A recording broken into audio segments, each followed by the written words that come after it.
Good morning, everyone, and welcome to the Institute for Government. My name is Tim Durrant. I'm a Programme Director here, and I'm delighted that we are joined by Angela Rayner, MP for Ashton-under-Lyne, Deputy Leader of the Labour Party and Shadow Chancellor of the Duchy of Lancaster. The last time Angela was here, she spoke about Labour's vision for cleaning up politics, and I'm really glad that she's chosen to come back to the Institute to talk in more detail about Labour's plans for a new independent Ethics and Integrity Commission. In terms of how things will run, we're going to have some opening remarks from Fleur Anderson MP, who is the MP for Putney and Shadow Paymaster General, and then Angela will make her speech. We'll then go to a couple of questions from me, and then the media, and then open to the floor and online. We are live tweeting this event from our @IFG Events account using hashtag #IFGRayner, so please do follow online if you would like to. And for those watching online, you can submit your questions via Slido, and I will try and take as many questions from online as well as in the room when we get there. So I'm going to hand over to Fleur to make some opening remarks. Thank you very much. Thank you, Tim. My name's Fleur Anderson. I'm the MP for Putney, but for the last 2.5 years, I've been the Shadow Paymaster General serving on the Labour front bench. And I'd like to start by thanking the Institute for your warm welcome here. It's always a pleasure to be back here, as we have been many times and will be again. And I can see today in the room we've got representatives from the Committee for Standards in Public Life, Spotlight on Corruption, the University of Liverpool, Transparency International, the Cabinet Office, and I can see many more. And there are many more online as well. Many vital stakeholders and voices. I speak for Angela and for the whole team when I say thank you. Thank you to you for working day in and day out, sometimes against plenty of resistance, to uphold standards in public life. I am really heartened that there's been such an interest in our work on this and in this event today.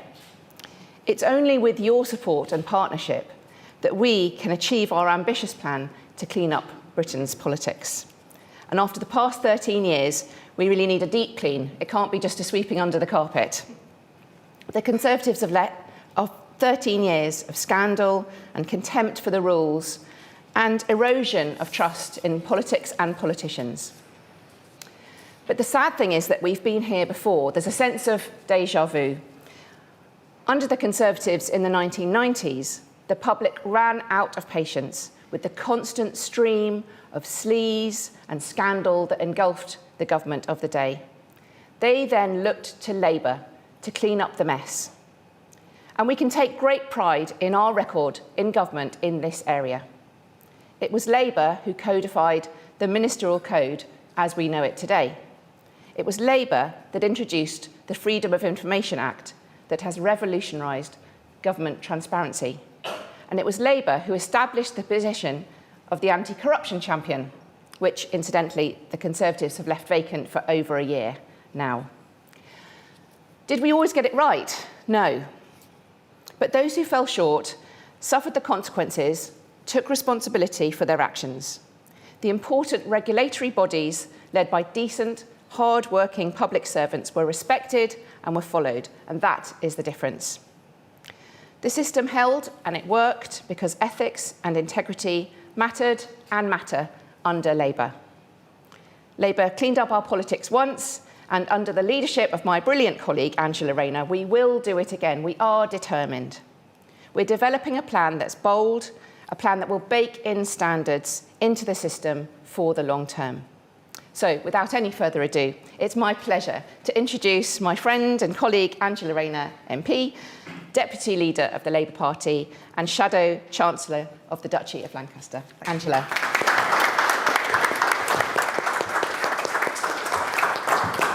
Thank you, Fleur, and thanks to everyone for being here today, and particularly thanks to Tim and his colleagues at the Institute for Government for hosting us. And the IFG's research and your forum for open discussion are powerful tools to improve our country's government. As we inch closer to a general election, the role of the IFG has never been more important to policymakers, public servants, and ultimately the public interest. The last time I was here speaking on the topic of standards, a little over 18 months ago, the government was embroiled in scandal. Ministers were under siege and rumours of a reshuffle were swirling around Westminster. So a lot has changed since then, and perhaps some things haven't. But since I made that speech, the theory of good chaps has been tested to the point of destruction. It has long been assumed, mostly by those who think themselves as good chaps, that all those who rise to high office will be good chaps. People who understand and respect the rules and can be trusted to follow them. The system relies on leaders acting in good faith. A system that has surely now been toppled. Some of those at the top were not such good chaps after all. Ministers willing to find new ways to circumvent the rules or ignore them for their own political advantage. Take Boris Johnson just as a random example. A very effective confidence trickster. He certainly sounded like the typical good chap, but I don't think there are many serious people who would call him that now. From unlawfully proroguing Parliament to breeding a culture of rule breaking at the heart of Downing Street during a global pandemic, then lying about it. He tried to abolish the independent parliamentary standards system when he didn't like the ruling about his mate Owen Paterson. Then he rewrote the ministerial code to suit his own interests, putting the very standards that underpin our democracy through the shredder. But as much as he'd like it to be, this isn't all about him. His colleagues on the Conservative benches, including the current Prime Minister, enabled and propped him up. Rishi Sunak, as Chancellor, watched as Britain's standards regime was taken apart piece by piece. Rather than choosing to rebuild it, he chose to preserve the regime he inherited from his predecessor. A system that saw the previous two ethics watchdogs walk out in disgust. His argument seems to be the one that I opened with. The system doesn't need changing because he's a good chap. But I'm afraid Boris Johnson wasn't just one bad apple. Over the last decade, standards in public life have been relentlessly eroded by Tory sleaze and scandal.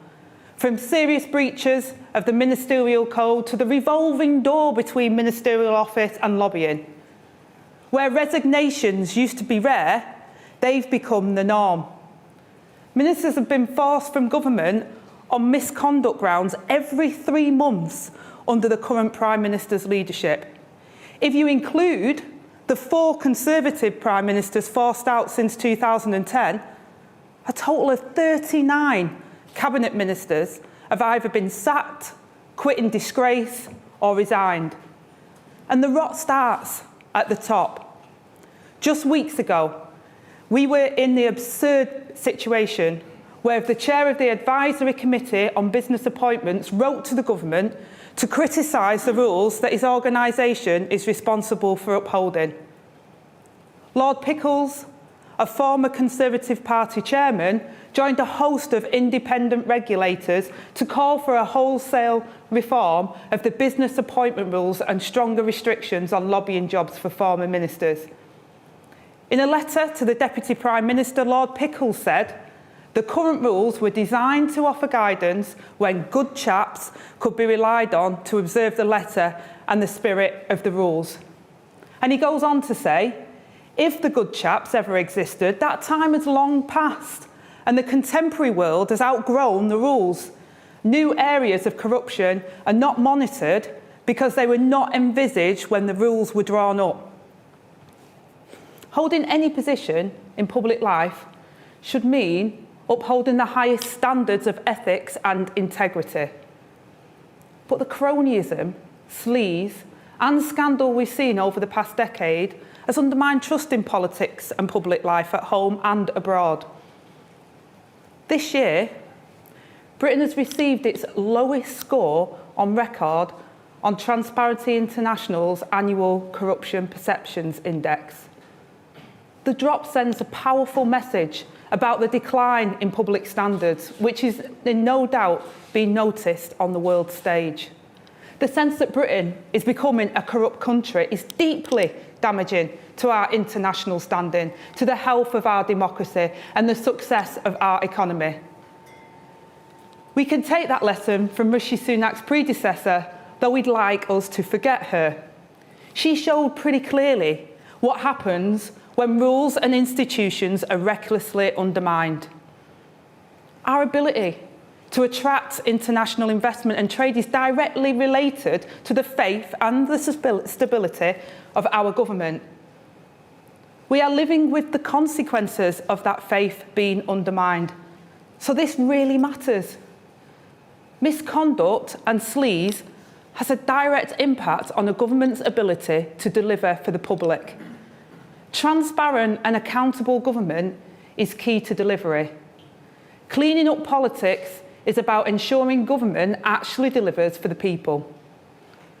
While Rishi Sunak was distracted appointing his latest ethics advisor, or rehashing the ministerial code, or dealing with an investigation into his own deputy, or the resignations of 3 senior ministers, during all of these times, he was distracted from delivering on the people's priorities and failing to prepare for a cost of living crisis or prevent a housing crisis.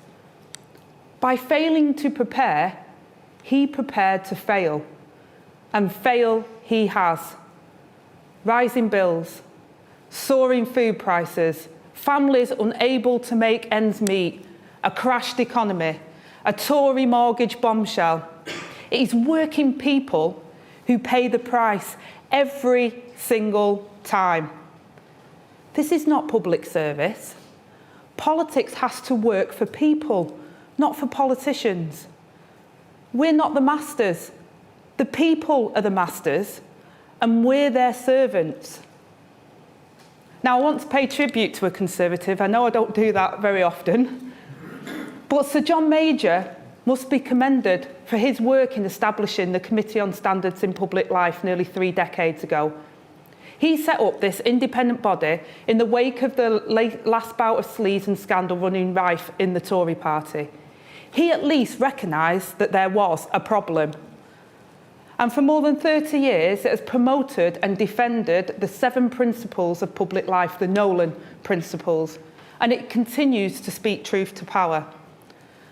A recent CSPL report found that proper procedure is too easily ignored or disregarded while the systems that are supposed to uphold the rules were not working well. And as Sir John said of the committee in his foreword to the report, the committee will never be redundant. A minority will evade or misinterpret the rules of proper behaviour. The rules will always need regular updating to meet changing expectations in many areas. But 18 months and 3 Conservative Prime Ministers on, this government hasn't even had the decency to respond. We heard yesterday that the government will respond to their report by the summer recess, but I'm not holding my breath. Of course, we now have a Prime Minister who promised to bring integrity, professionalism and accountability to the job. But it's clearer each day that he's failing to deliver on any of them. Now look, I don't believe most people who go into public life do so with bad intentions, far from it. Bad chaps are a feature of our system, but it's not in our DNA. But they are a feature of our system, which is ill-equipped to deal with it.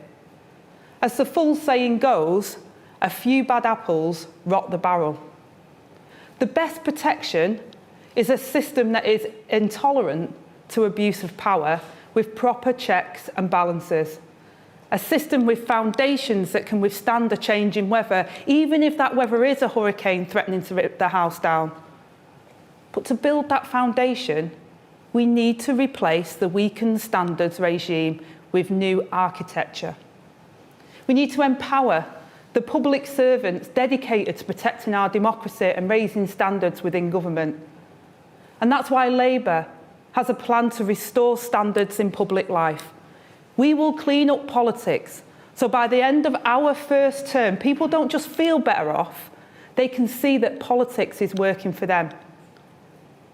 So today, I'm setting out how the Labour government will clean up our politics and restore that trust. Never again will a Prime Minister and ministers be able to break the rules with impunity because the rules are too weak. Under the next Labour government, the rules will be strengthened.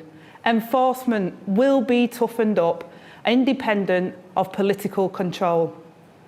Labour's new Independent Ethics and Integrity Commission will oversee and enforce standards in government, ending the current situation in which the Prime Minister is the judge and the jury on every case of ministerial misconduct. We will create a new, genuinely independent Ethics and Integrity Commission, a more robust system to replace the failing aspects of the old system and restore public trust.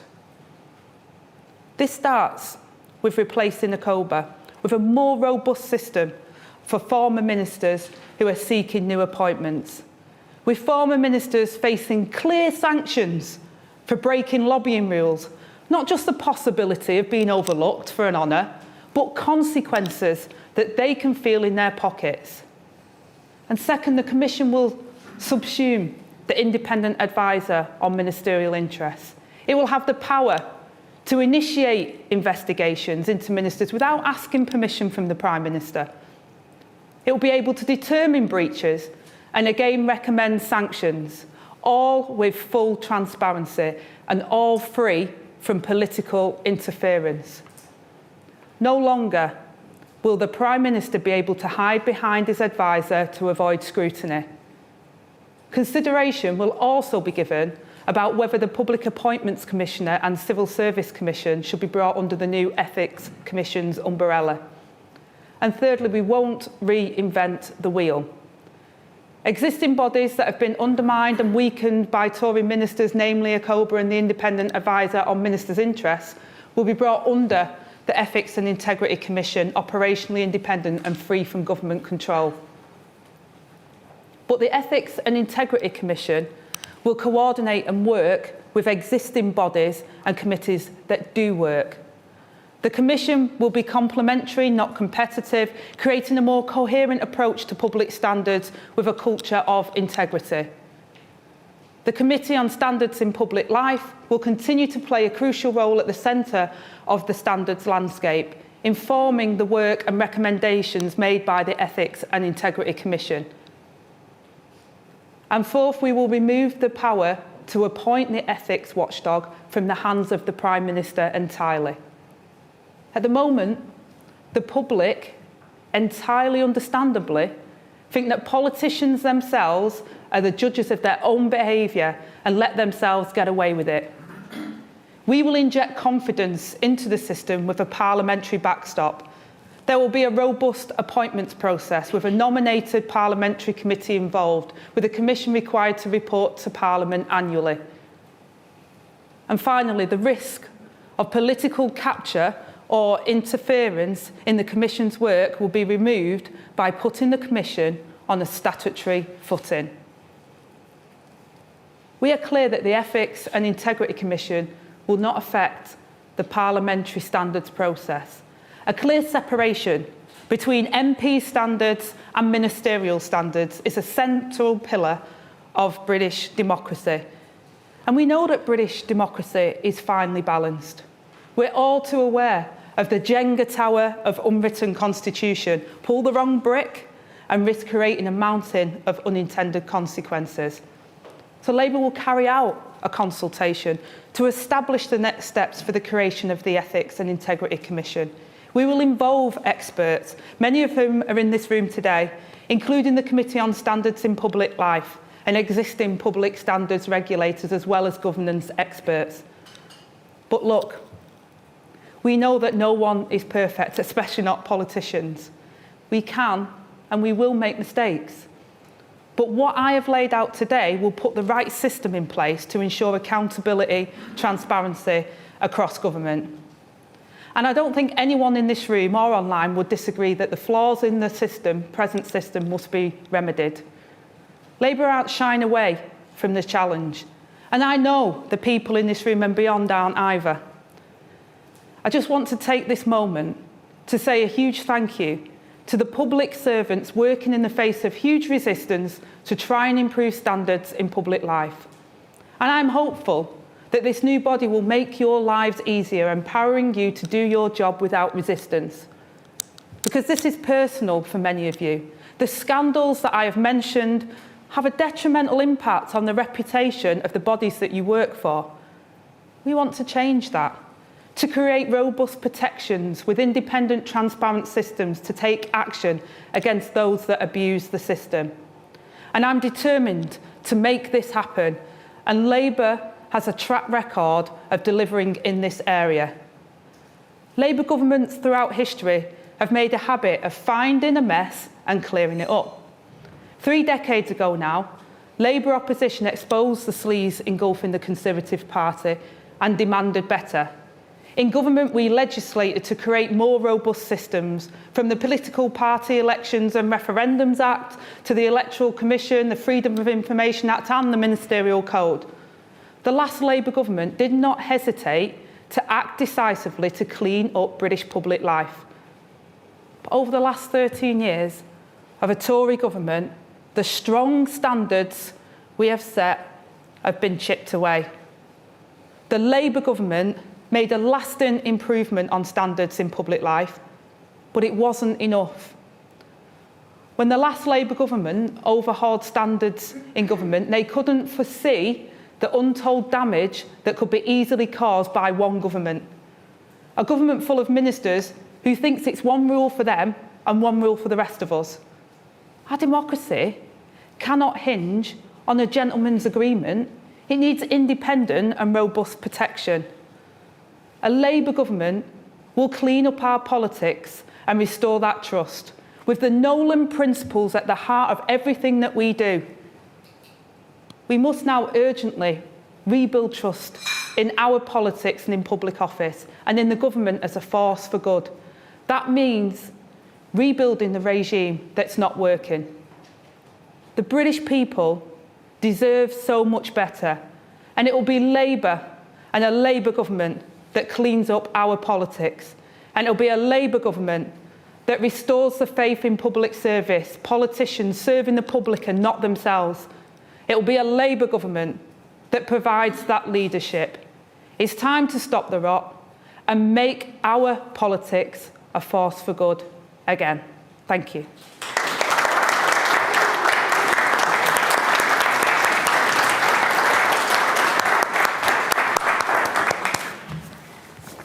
Well, thank you very much, Angela. A lot to get into there. I'm going to ask a couple of questions and then we'll come to the media in the room. So I just want to pick up, in your speech, you talked about rules and enforcement and the creation of this new body. But everything over the last few years has shown us as well that rules and systems can only go so far. You need leadership in an organisation, and that culture is set from the top. So how will you and Keir Starmer and other senior ministers in a possible future Labour government set this example to change how government standards are upheld? I absolutely agree with you. There's only so far that you can take rules, and I acknowledge also that people sometimes will break rules, but it's about what you do when that happens. And both myself and Keir we both come from a public sector background. I worked in local government, and people know Keir's background, but I think when you serve the public, they put a huge amount of trust in you, so that culture needs to shift. People need to see being in Parliament is not, I'm going to get a great top job, I'm going to become Prime Minister. It's about serving the public, and it's that cultural shift. And then when people break the rules, it's about what you're going to do about it. And what we've seen is that Prime Ministers over the last couple of years are not actually dealing effectively with that culture. And when those problems come about, they're not dealing with it effectively. If you take the situation with Dominic Raab and Rishi Sunak, who promised us a change, well, it was very clear what should happen. Dominic Raab actually ended up resigning. He wasn't, he fell on his own sword, so to speak. And that's not appropriate. What should happen is you should be very clear that if rules have been broken or you're found to have done something wrong, then there should be consequences for that. And at the moment, as you say, from the top, that's not happening. And I think that has frustrated the public more than anything, because they have to abide by the rules. In any workplace that anyone's at, they have to abide by the rules, and they see politicians at the moment, in particular ministers in a position of privilege and power, are not abiding by those rules. And we think that is incredibly important, that yes, there will be issues. I'm not saying the next Labour government won't have issues. I'm pretty certain we will. It's about how we deal with them. and about making sure we take the right action. Cool, thank you. And one of the criticisms of the current ethics arrangement that you alluded to is that they aren't fully independent of government. No. You talked about, this independent commission and they'll be appointed separately from the Prime Minister, but you also talked about a parliamentary backstop. So I think that shows that politics is always going to come into this. So how do you ensure, or how do you envisage that this commission is going to be fully independent? Yeah, so Parliament will have a role in how they set up that independent ethics commission. But I think the most important thing here is at the moment, it's at the Prime Minister's whim whether they open an investigation, what they do after the investigation, and there's no transparency. So by having the independent ethics and integrity commission, having Parliament and the annual review within that, and then also having that transparency within it, the Prime Minister would find it impossible then to not carry out those functions and do what is required, because that transparency would be there. You can't then, we've seen this, you've got Conservative Prime Ministers who have desperately clung on to try and save other people and try and evade. But ultimately, once it goes into the public domain, they found it impossible. So if you've got that independent ethics and integrity commission who can initiate investigations independently, who are appointed through a parliamentary process independent of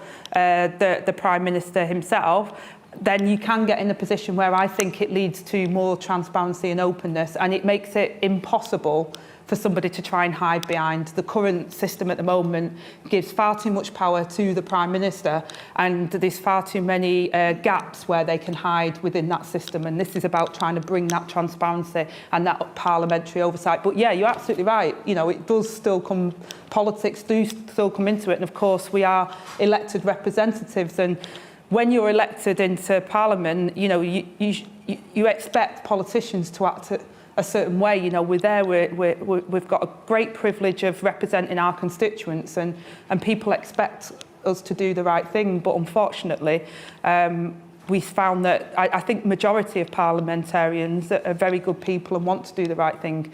But there are one or two that do this, the small minority, let every one of us down, and the public think that politicians are all the same and that we're all in it for the wrong reasons, which I don't believe that. And I think we've got to raise the bar now and bring that transparency in so people can have that faith in what I believe majority of members of Parliament are good people who want to do the right thing, but you only hear about this minority that continually flaunt the rules, and it lets all of us down. It makes us all, feel bad, because then everyone looks at us and think, well, Angie's not in it to improve people's lives. She's just in it to make a load of money and get herself, up a greasy pole, and that's really, it feels bad, because that's not what our intentions are for majority of members of Parliament. But when you see sleaze and scandal every 5 minutes, everyone thinks that's what politicians is, and it undermines democracy, and people think, well, there's no point in voting, there's no point in getting involved, because they're all at it and they're all the same.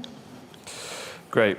I could ask a lot more questions, but I'm going to go to the media. So we've got Catherine Forster from the broadcast pool who's going to ask the first couple of questions. And there is a microphone, so please do wait for that. Thank you. On public sector pay, would Labour fund the pay review body's recommendations in full? And if so, how would you borrow to do that? And also, given that junior doctors are striking today, if some sectors don't receive the recommended increase, can you see why they'd strike again, and would you support that?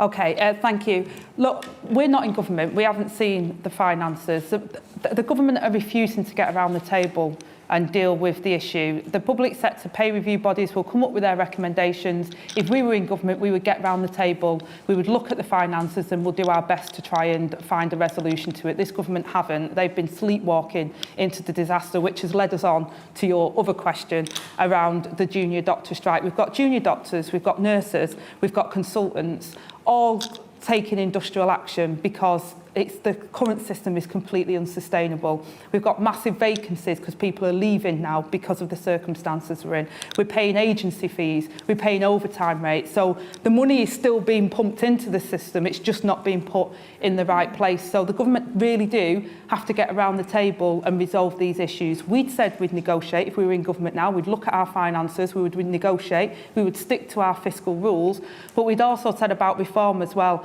And one of the things that I found really agitating, and I think the public feel it as well, is when you see the amount of waste and the cronyism and the billions of pounds that has been wasted, and then we haven't got the money to fund our public services. I think that really gripes on people. So you've got to have a government that's willing to get around the table and negotiate, but also a government that is in the field, in the action, and doing the job properly, so that every pound that we have is spent effectively and efficiently. And at the moment, we're not seeing that. So the public are angry, and the public sector workers at the moment, who have had 13 years of austerity, have seen a cost of living crisis that's spiralled, a government suggesting that they're the problem with inflation when the IMF has clearly stated that's not the case, and being told that they've just got to lump it at the same time.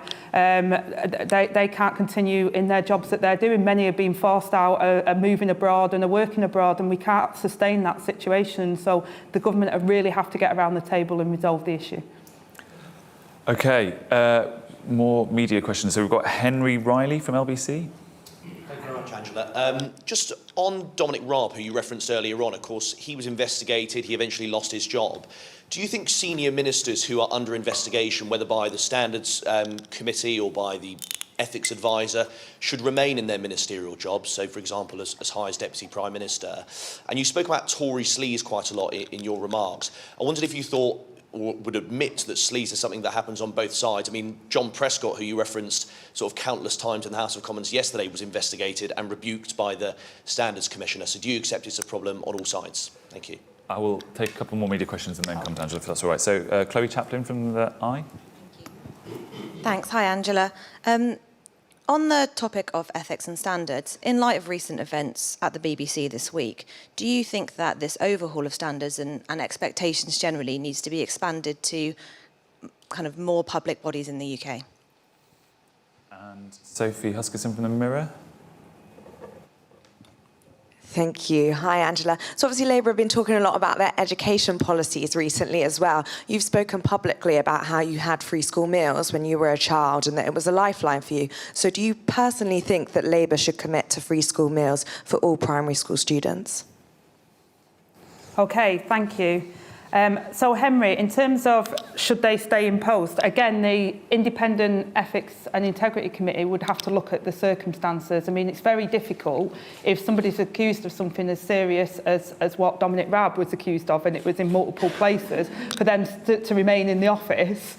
Is, you know, in any other walk of life, any other office place, you probably wouldn't be remaining in the office. So in those circumstances, it might be appropriate for them to step back whilst that investigation's happening. I know that's a challenge because you like to think people are innocent until proven guilty, but there again, in our employment across multiple of employers, if a serious allegation is made, then to protect people and to protect the integrity of that investigation, people are suspended and not in their office. So there is a question mark of when that kicks in, but I think we expect it in every other office. We should be expecting it for our civil servants and for people that work around Parliament. For too often, what I consider to be the norm of British law, employment law in this country, just kind of doesn't happen. In part, it's like it's its own little bubble.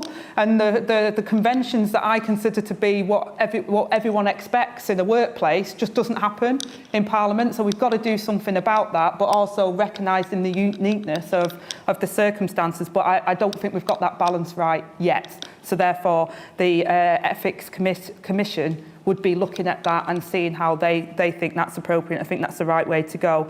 And Henry, I accept it happens on both. I do accept it happens on both sides. But as I said before, it's about what you do about it. That's the issue. I accept that bad behaviour happens. It happens in every workplace. It happens in every political party. The question is, and when me and Keir took over as leader and deputy leader, we had a problem in our own party. We had the HRC that was looking at us. The question for us was recognising that it happens and then what you're going to do about it. Are you confident you've got the processes to do that? Which is kind of the point that was made about BBC as well, and would I expand it to more public bodies? I think at the moment we're concentrating on cleaning up politics. That's where I'm at. But I think in relation to areas like the BBC, I've been doing media all morning. I've said that one of the things they need to do is show they've got the right policy in place. Be transparent about your policies and procedures. What do you do if you get a complaint of what a particular nature? Taking out individuals, but what do you do? And then do you apply it?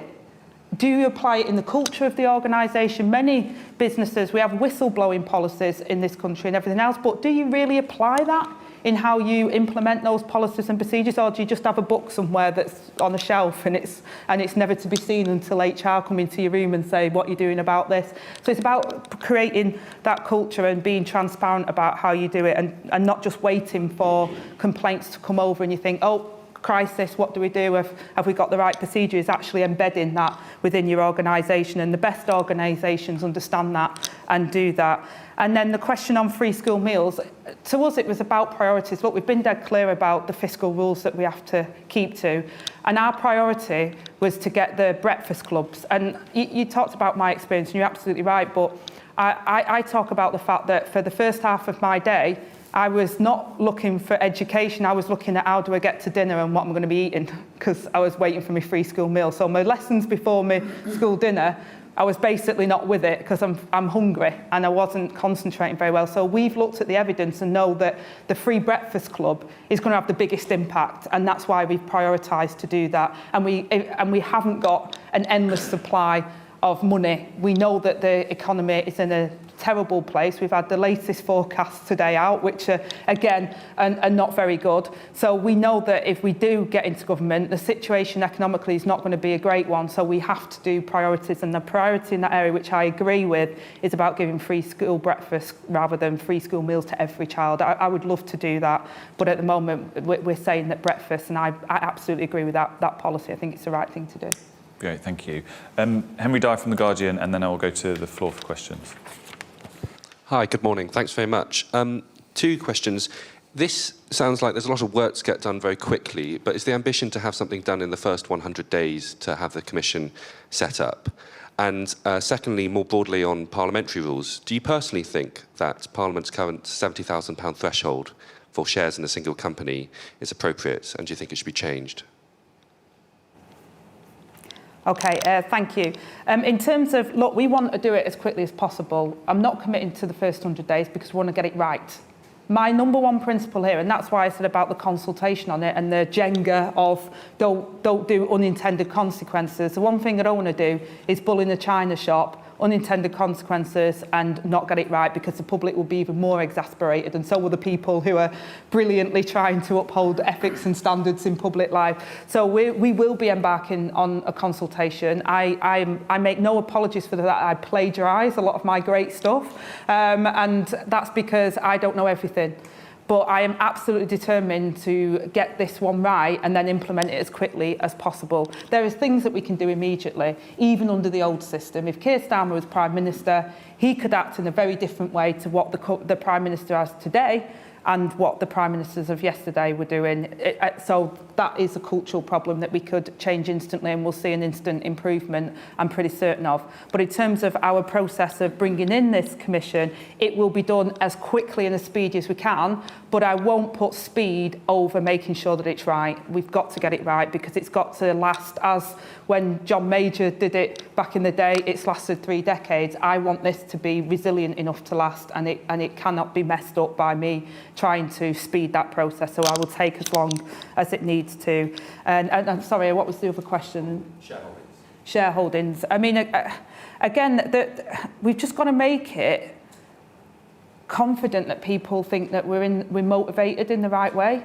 And that goes for a lot of what MPs do. And I've talked about MPs' second jobs, and that we're going to tighten the rules on things like that. We've just got to get in a position where people can see that our motivation and what we're in there for and how we conduct ourselves, which is why I talk about the revolving door into lobbying as well, is that we're motivated by doing the public service and the public job. So I think transparency on things is absolutely appropriate. We should be as transparent as we possibly can, and that we should be also making sure the rules apply that show that our motivation is about how we serve the public as opposed to how we are able to help ourselves. So I'm all in favour of trying to do more to, uphold the rules. People should be able to to have life outside of Parliament, but also the transparency is in there so that people can understand that people have got that as well.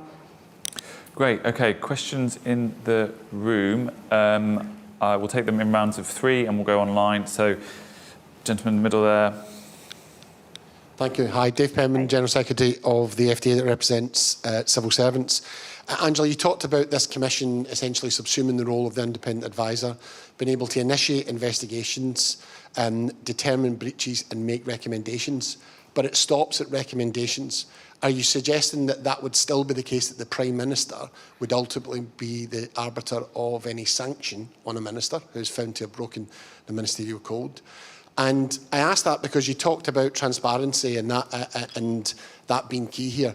But we had a transparent recommendation from the independent advisor about Priti Patel, but because we had a bad chap making the determinant, they were prepared to ignore that. So transparency cannot solve all problems. And if this is a system that's not just about the next Labour government, but a potential future other government, it may well have a bad chap in charge. So who's going to, how are you going to ensure that politics does not play a part in the final decisions? And my second question is, you talked a lot about the issues about politicians and ACOBA, and this body subsuming ACOBA. Is the intention that this body would also subsume the rules in relation to civil servants, so it will take over all those responsibilities for ACOBA, or are you thinking of something separate between politicians and civil servants when it comes to business appointments? Great, and do you want to pass the mic to the lady next to you? To what extent does greater regulation of unelected advisors form a part of rebuilding ministerial transparency and accountability for the Labour Party? Thank you. And gentleman here in the grey jacket. Chris Smith from Public Finance, but I'm asking a question on behalf of police officers. Here is the question. Why cannot other people in public life be held to the same standards as we are, given there's financial vetting, background checks, restrictions and bans on second jobs, restrictions on gambling, and obviously a ban on drug taking? And yet the people that judge their standards, particularly police and crime commissioners, have almost no checks and no scrutineering of their own conduct. Surely the simplest thing to do would simply take the police standard and apply it to everybody in the public sector. Thank you very much. And, well, Angela. Okay, thank you. In terms of Dave's points, thank you for them. And yes, there will still be a role for the Prime Minister, but because of they won't have the veto on starting an investigation, and then the recommendations, again, the Prime Minister at the moment appoints his advisor who does the investigations. It will be done through the Independent Ethics and Integrity Commission, and then those recommendations will come to Parliament. That committee will also be, it won't be appointed by the Prime Minister as well, and that annual accounting for it. I think they will put very strong processes in place that will mean it's impossible to do that, and I think that will give us far more protections against that blatant, flagrant, you've done something wrong, so what, I'm just moving on from it. I think it will be virtually impossible to do that under these new processes. But politics is in there. I can't get away from that unless you get rid of all those politicians. I'm not going to sit here in this room and say, oh, well, you know, I'm going to sort it out and I'm going to leave the politicians out of it, because ultimately we're a democracy and we're elected and we're elected to govern, and that means that there is some element of that within what we do. But by putting these checks and balances in, like when we, for example, the last Labour government put freedom of information, I mean, that was transformative, the Freedom of Information Act, in terms of cleaning up what was happening there. So I do think it will take us to a better level to where we are now. Does it completely insulate us? No, because politicians will always be in the mix, but I think it's much stronger than what we have. And then in terms of the civil service, no, I'm not at the moment looking at the civil service element of it, but we are consulting, and I know you'd have a lot to say about that, and we'll probably have a lot more knowledge than I do in terms of what you think and how you think that would work. But I do not see the civil service as the problem at the moment, or that there's a problem in the conduct of the civil service, shall we say. I see the problem at the moment is how ministers and how the Prime Minister is behaving, as opposed to civil service code, shall I say. That's where my focus is. And then in terms of, I'm really sorry I didn't catch what you were saying about something about independent. Regulation of unelected advisors and how that would improve. Yeah, I mean, I've said quite a lot of stuff about, not only that, about lobbying as well and how that works. There is a lot of work to be done in that field. And I think that, once again, that transparency is incredibly important in that. And the whole culture of how Parliament operates on that sort of basis, whether it's internship or independent advisors coming in or trying to get, if you want a deep dive piece of work done, you've got to find someone to do it. You just don't. An MP doesn't have the resource. If I want to do a piece of research into something, I've got the House of Commons library and I've got 4 staff, but beyond that, you really are at the mercy of. So there has to be some level of transparency about what lobbying is, what advisors are doing, who's paid, who's not. And I think one of the most important things about that is transparency in that process and about what constitutes certain people, and that people understand that that's what the role that they're playing. And interested police officers and the drug taking and everything else, I totally understand what you're saying. I can totally understand that the public would see that as well. We're not police officers. We're members of Parliament. I think we are different. That doesn't mean to say that we shouldn't be held to a very strong set of rules, hence why I'm saying that this new Ethics and Integrity Commission should be set up to ensure that happens.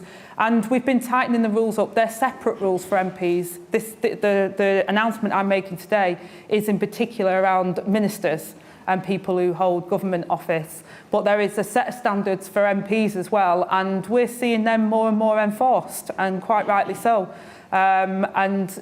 We have a high standard, and we should expect a high standard, and the rules are there. They shouldn't be drug taking and everything else. The rules quite categorically now ensure that that shouldn't be happening, and that people should be held account to prevent that from happening. But I also feel that, in your past, if you've done a misdemeanour, that shouldn't stop you from holding public office. We're human beings, and life experience is really, if you're a member of Parliament, lived life experience is incredibly important. If you've had your house repossessed, or you've been bankrupt in the past or something like that, I could give you an incredible amount of life experience to understand what constituents' problems face. So there is a fine balance for me when it comes to members of Parliament, is that actually I don't want them all to be have a completely squeaky clean past. Sometimes adversity that you've had in your past gives you experience and life knowledge to be able to represent and improve the system that ultimately we're trying to improve people's lives and give them greater opportunities. So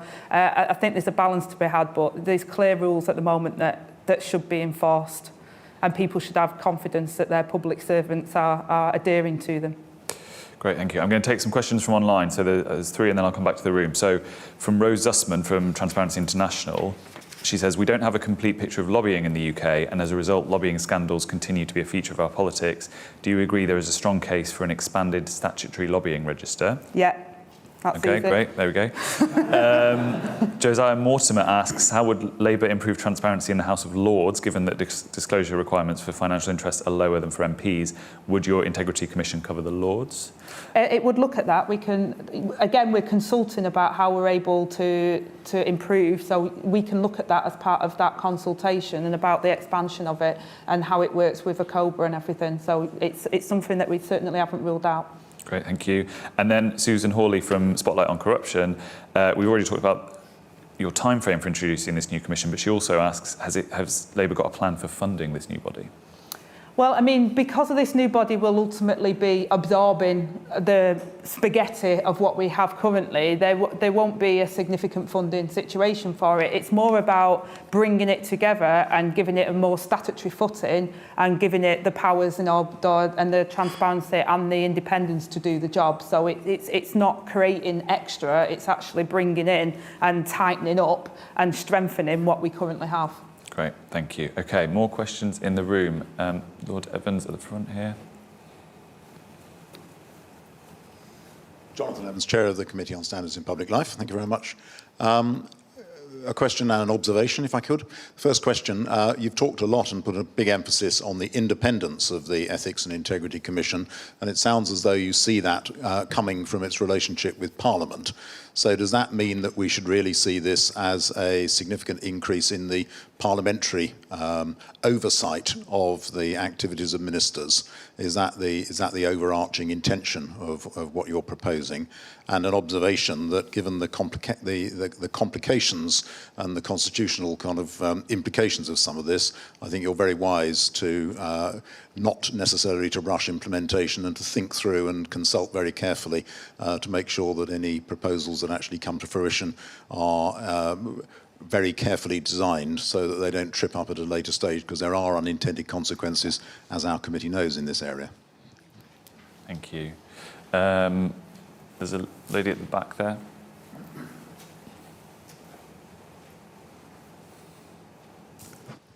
Good morning, Gabby Richardson from Serco. I was just wondering where you see the relationship changing between private sector and government in terms of public procurement, and whether any regulations may change on this in the future. And then we'll go to Peter. Peter Riddle. I've got various hats, but the relevant one is as former Commissioner for Public Appointments. And if I could take forward the question Johnson Evans posed, as a commissioner, I was always conscious of the balance between elected and unelected. I mean, you've addressed it. I was very struck by the way you've developed your thinking since the previous speech, separating off CSPL and that. But one of the dilemmas strikes me is, and it certainly hit me when I was appointments commissioner, I was aware I wasn't elected and ministers were the elected people. And is there a danger that the new Ethics and Integrity Commission, for all the positives, you know, of clearing it up, statutory basis, and so on, will actually be in danger of almost being too powerful and too resented by the elected, both ministers and MPs? There's a dilemma there, because you see it all the time within the House with the balance between unelected advisors and elected. I just wondered at that.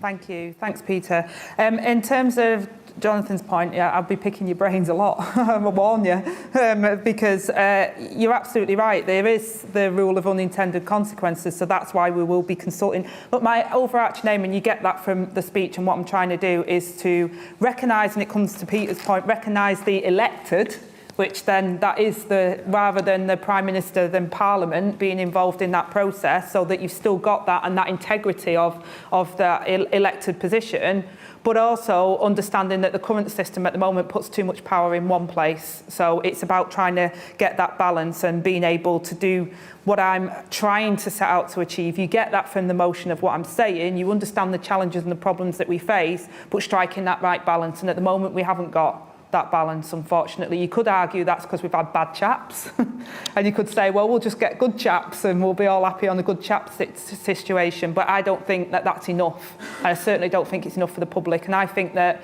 with your great minds and the work that you're doing, there is a lot that we can do to improve it, and that's why I'm moving in that direction. So I do see Parliament having more of an oversight in it. We try to now. How many urgent questions have I done on this topic? We try to now, but I think a more structured approach to it is what we need. And we've seen the success of that actually with some of the stuff that we've seen with the committee in recent times, and how that can be held to account. So that's good. In terms of the point around the private sector and procurement, we've got a procurement bill going through Parliament at the moment, and I'm really disappointed that the government haven't pushed more on social value. They refuse to put it on the face of the bill. I want to see public procurement working positively with the private sector on the basis of simple rules like trade union recognition, like what you're going to add to the local area, what you're putting in skills and training, and having them as part of a decision making on contracting out as well. And far too often, I think when it comes to public procurement, those things are not considered as weighted as what's the bottom line, how much did it cost, you're cheap, we'll go with that one. And actually having a real in-depth sort of scrutiny of other areas of value that you get from a contract, I think is really important. So I would say that the next Labour government will be looking more about that than just the necessary bottom line, and we'll be encouraging more of that, because we've got to skill people up, we've got to invest for the long term, and we've got to invest in our communities. So private sector that want to do that, at the moment, many of those organisations say to me they feel penalised through the procurement process. I want to encourage it through the procurement process and reward those type of employers through that. And Peter, I think I've answered quite a lot of it. I don't think it'll be too powerful because it's not doing everything. I think it's about bringing it into one place, but I do think there is a need to always recognise the elected. That's what I've said. I mean, I can't, unless you take the politicians out of it, which that's a question of, well, does that then become democracy? I mean, I was a Unison rep and I was a lay member, I was an elected member, and Unison also have a staff structure, and often it was very much a live debate in the union, is the tail wagging the dog or is the dog wagging the tail?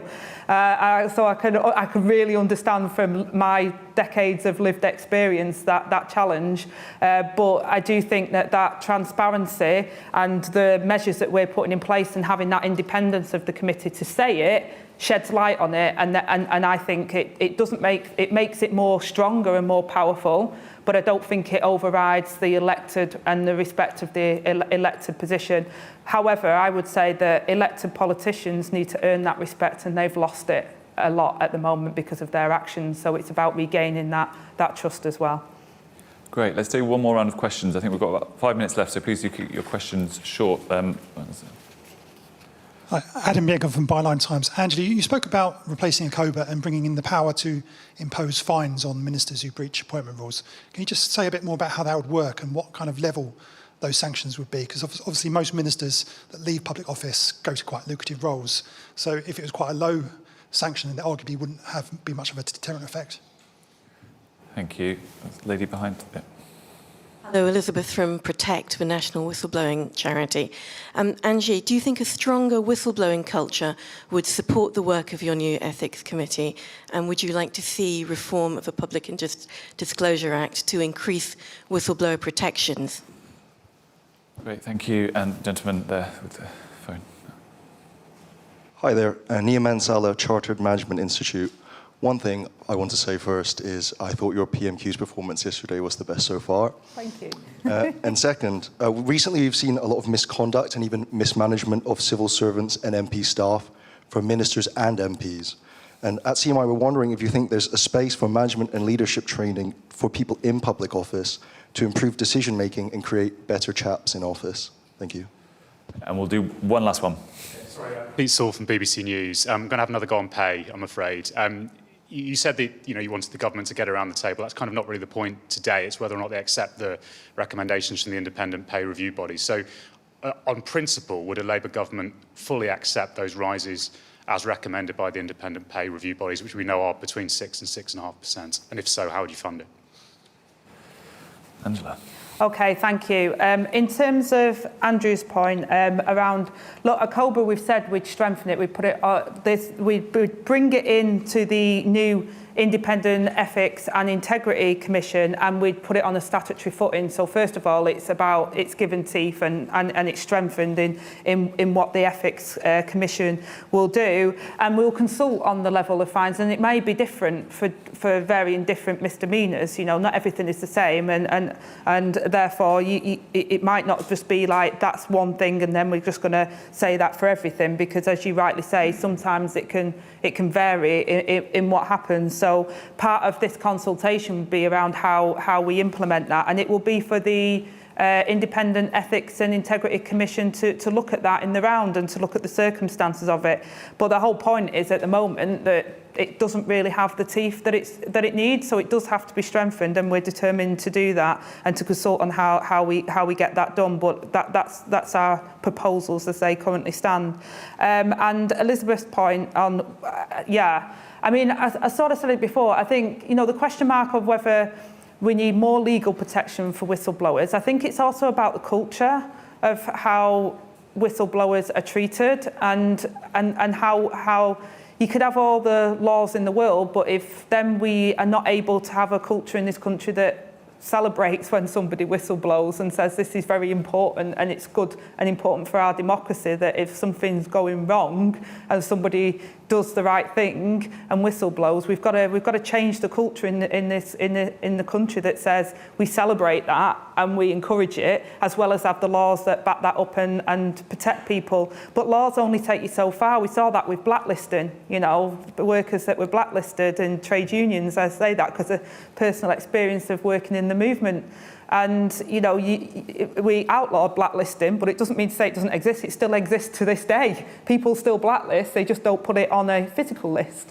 So there's ways, I think, of how we try and challenge that and how we try and protect whistleblowers. But I think that it's incredibly important to have whistleblowers and to encourage whistleblowing as part of our democracy, because you have to have truth to power, and sometimes you have to be courageous. If you see something wrong, you have to be courageous and encouraged and protected to do the right thing and to speak out about that. In terms of Ian's point, I agree with you. Yeah, we should have training. I mean, politicians come from all different walks of life, you know. Some of us have, I come from a trade union background. I've managed staff before as well. As a member of parliament, not only are you doing legislation, you suddenly become like a small business. You suddenly have to learn all these new skills, self-assessments, you know, how to employ staff, how to manage budgets, and MPs don't have those skills. Some do, some don't. And I do think that a more robust training programme for people is important. But I also think the culture of Parliament at the moment is you literally don't have 5 minutes. So you've got to put it up, you've got to make time for it, and you've got to make it important. So you've got to make sure that people can also access it, because at the moment I think people work so many hours that sometimes the training's available but it gets lost. So it's about how you put that up the priority list as well. And then in terms of the question on pay, look, the government, I haven't seen the books that the government have got. We don't have access to the Treasury and where they're up to now. I've made it very clear, if we were in power today, we would look at the situation, we would get round the table, we would obviously look at what the pay review bodies have said and what their recommendations are, and we'd look at how we negotiate that and get a settlement on it. And that's the best that I can give you at the moment. We're not in government. I haven't seen the Treasury books. I know they're saying it's terrible, we can't afford it. But I've made it categorically clear that we also can't afford the current situation where many people are leaving the profession, that we've got huge vacancies, we've got add-on costs with agency and overtime rates because we're having to pay people to come in and do that work. So it's actually incredibly inefficient of the government to do it the way they're doing, because they're still spending huge amounts of money but not in the right place. So we would look at that and look at how we can meet the demands of the staff who have worked incredibly hard and find a way forward that suits both. That it's very clear that we stick to our fiscal rules because they're non-negotiable. We have to stick to our fiscal rules, and we're very clear on that. But I think there's room in the middle, if I'm honest, and I think the government have failed to be able to negotiate that and recognise actually the crisis that we face in our public services at the moment. Great. Well, I think we will have to leave it there. So thank you very much to Angela. Thank you everyone for joining us. And thank you.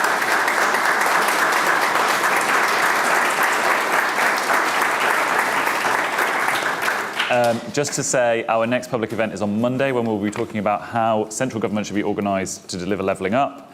And we will have a video and sound recording on our website. Thank you again for joining us. Thank you.